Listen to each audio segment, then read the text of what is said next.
Hi guys, welcome back to my YouTube channel. If you're new here, you are welcome. Thank you, and I hope you're going to enjoy this video. If you're a returning subscriber, your loyalty and love is very much appreciated.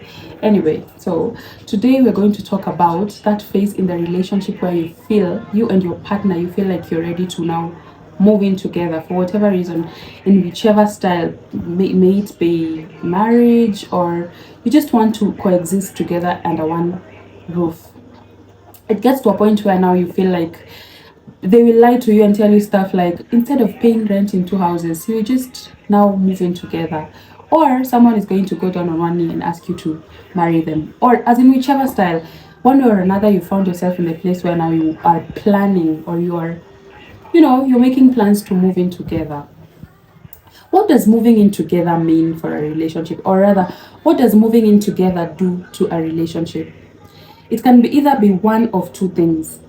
Things are not going to remain the same. It's either your relationship is going to change for the better, or unfortunately for the worst. Things never remain the same once two people decide to live together.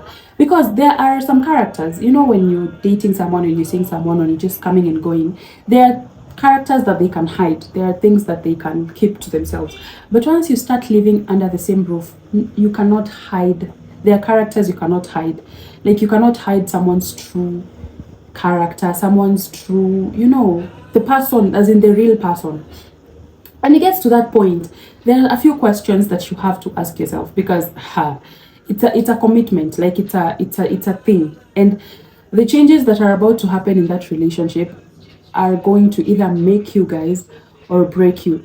And this may be controversial to some people that are, scratch that. This may be controversial to some people, but I feel like before you decide to have like a long life commitment, like before you put the ring on it, or just before you make that decision, I feel like it's important for people to at least try coexisting under the same roof. Because now, can you imagine, now you have made that decision and you do not like what you see, you do not like what anyway, that's just what I think. You don't have to agree with me, but that's just what I think. So you have to ask yourself a few questions. There are some very annoying habits that people have. Are you willing to take it? Are you willing to deal with it? There are people that snore. Are you willing to handle it? Me personally, I don't have a problem with someone who snores. Once I fall asleep, I don't care if you're breathing like a tractor. I do not care. I will sleep. But there are people that cannot fall asleep with someone that is snoring. That's something that you should think about. Also, you should think, okay, let me just tell you some questions that you should ask yourself before you make that, as in before you decide to move in with someone. So before you decide to make that decision, you should ask yourself these questions. But these are not the only ones, but these are the main ones that you should at least think about. They may sound petty, but once you get to that point, imagine you realize that they are not petty. One, do you like the way that person looks in the morning? There are some icks that will catch you, like, and once you get the ick, there is no going back. So do you like how that person looks when they wake up, like when they wake up in the morning? Do you like it? Can you deal with it for the rest of your life? Do you like the way that person chews? As in, there's this one person, this person used to chew like a I'm so sorry, but this person used to chew like a, at first I used to think that he's joking. As in, it blew my mind. He used to chew like with his mouth wide open, and there are sounds that he would make, and there are faces that he would make when he's chewing. I was just like, no, I'm sorry, but I cannot deal with it. Imagine, it put me off completely, and there was no going back. I just ghosted him. I don't know, as in, there's just things that they seem small, but they have a very big impact. I swear, if I tell you that this man used to chew like a, I don't know. Have you ever seen the way a donkey chews? Or, as in, I don't know. I don't even want to remember it. I'm sorry. Anyway, that is also something that you should consider, the way the person chews. The other thing, Yeah. There are some days that you're going to wake up and you just feel like you want to be alone. You don't want, as in, you don't want someone smothering you. You don't want someone talking to you. You don't want someone. There are days that you feel like that. But if you meet your person, even on the days that you feel like you want to be alone, you just want to be alone with them. If you say I want to be alone, they don't count. I feel like when you meet that kind of person, as in it's real, because there are times that you do not want to interact with anyone, you do not want any kind of conversations, you don't want anything, but that person is an exception. So until you get that, do not kimbilia to moving with someone.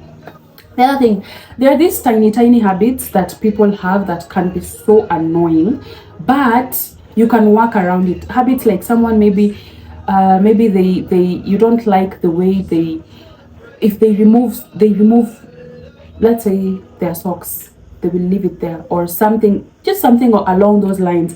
I'm not dealing with that, but there are people that deal with that kind of habit. There are people that, there are times that men usually have that, what is it called, weaponized incompetence. They usually have that weaponized incompetence when they know that you are around and you can pick things after them. Now they're going to remove their clothes and throw them in the chair or they're just going to have some, and it has the power to shake even the strongest relationships out there. I feel like moving in the decision of moving in together, you're not supposed to consider love. Love is not a factor. Love alone is not enough. It's not a factor. I feel like with someone that you want to move in together with, that person should be your friend. It goes beyond love. It goes beyond, oh, we love each other or something, because there are going to be days when you're having bad days or they're having bad days. There are going to be days when you need to be each other's rocks, or yeah. There are going to be days when you don't want to be in each other's faces. There are going to be days when you feel like you're pissed off at each other, or you just don't feel the love anymore. But the thing that is going to sustain whatever it is you guys have going on are some other factors that are not love. That is why I insist on love alone is not a factor. Just because you love someone does not mean that because even in terms of friendships, there are friends that you love genuinely. You people love each other. You have a strong, bond. You love each other. But once you start living together, that friendship is going to crumble. That friendship is going to end. So this is not only in romantic relationships, it's also about friendships. Just because you love that person does not mean that you're going to make a good team living together. Does not mean that you're going to be good roommates. So I feel like the things that can sustain the union, the relationship, other than love: first, companionship; second, compassion; third, friendship, genuine and real friendship; third, kindness. I feel like this should have been the first one. Do not live with someone who is not kind. Do not live with someone who is not kind. Someone who is not kind is not going to be considerate. Someone who is not kind is going to be so selfish. If you have ever had a roommate, forget about relationship or anything. If you've ever had a roommate, you know exactly what I'm talking about. If you've ever had a roommate who is not kind, someone who is because I've had so many horror stories about roommates and all. I had I had a story of someone saying that her roommate used to cook. She used to come back home earlier than her, so she used to cook and clean the plates and everything, and then she's going to sit on the bed like she has not eaten. So when you come back, you have to figure out, okay, what are we going to eat? Like, I feel like living under the same roof with someone who is mean, someone who is not kind, someone who is not considerate, it's going to be one of the worst nightmares of your life. So this applies even to someone that you have a romantic relationship with. Let me burst your brain. There's someone that is actually in love with you to a certain degree, as in their own weird way, but they're not kind. They're just mean-spirited. They're just mean people. That's someone that living with that kind of person is going to be the worst experience ever. Another factor, selflessness. Living with someone takes a lot of selflessness, a lot of compromise, because things are not going to, if you're living alone or if you're used to living alone, you have a system that works for you. You have something that works for you. Probably you sleep until 10 a.m. and then you wake up, you skip breakfast, you have lunch, or you just have a system that works for you, whatever that may be. But now you have someone else. You have included someone else into that. You do not expect that person to have the exact same system. Probably that person likes to have a 5-course breakfast in the morning. That's just an example. Probably that person likes to do things a certain way. That is where compromise comes in. Both parties need to compromise, not just one. Both parties need to compromise. Personally, when I was living alone, as in I had my own way of doing things, and it's not something that I want to expose to everyone, but it used to work for me. But someone else would be like, you are so lazy. But that's just something that used to work for me. So it took a bit of adjusting, because now I cannot do things the way I used to like to do them. But there are some things that I do, as in, you don't have to compromise on. Me personally, I sleep in. If I don't have anything that is waking me up, like work or something, I'm going to sleep in. And if if someone tries to wake me up at the crack of dawn, actually I have to make breakfast for them or I have to do something for them, that relationship is not going to survive. So you have to put into considerations things that you're willing to compromise on. And if you're not willing to compromise on them, imagine you do not have to. You do not have to. So don't make your life a living hell just because you're trying to accommodate someone else. That's not what I'm saying. I'm saying both parties should compromise in things that are reasonable and things that are going to work for the both of you. There are going to be days when maybe you're coming down with something, or the other person is coming down with something. Maybe you've woken up with a bad diarrhea, or the other person has woken up with a bad diarrhea, and the whole house is not, conducive. Is it something that you're willing to stand? Is it something that you're willing to tolerate? Or maybe someone has gone to the washroom, or you have gone to the washroom, and your stomach is not very good. It's not in a very good condition. So the whole place is smelling. Or you want to use the bathroom and the other person is in the bathroom, for example. Maybe you want to brush your teeth and the other person is taking a shit. There's a situation there. If it's not something that you're willing to tolerate or you're willing to stand, well, maybe you're not ready for, because there are going to be those days. It's not all roses, it's not all flowers and everything. You have to be like, and that is why I'm saying you have to do this with someone that is your person. Your person, you will not care if they're taking a shit.